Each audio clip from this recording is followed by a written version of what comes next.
With all the troubles surrounding the automakers, some ask, what happens if you buy a car from a manufacturer that has filed bankruptcy?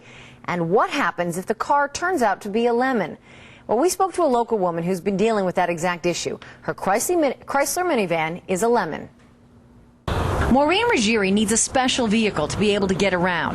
That's why she bought this customized Chrysler van in March of 2007. But as soon as she drove it off the lot, Maureen says she started having problems with the van. There was clunking and clanging, and the car was jumping, and I'm like, something wrong with my vehicle. So she took the van back again and again. Kept going back because it was under warranty. I kept going back and telling them what was happening, especially when the check engine light went on.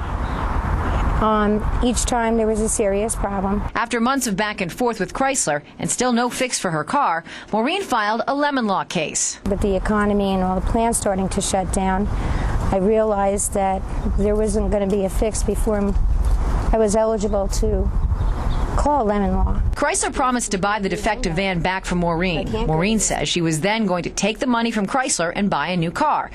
But then last month, the automaker filed for bankruptcy, and all that changed. They won't pay up. This is her freedom. This is her car. This is how she gets around. She's got one defective one and a brand new one she can't pick up because they won't pay for the old one. Chrysler spokesperson tells us the company is not allowed to make payment on lemon law claims without a court's okay. They can settle these cases. They can pay these cases tomorrow if they want to. But instead, their bankruptcy lawyers hide behind the bankruptcy and say, well, we can't settle because there's a stay in place from the bankruptcy filing.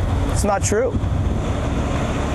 But the automaker tells NBC 10 the court will address many critical issues over the next few days before considering our motion to approve the sale. We anticipate that the lemon law cases, will be one of those issues, and Chrysler says they hope to resolve cases like Maureen's in the very near future.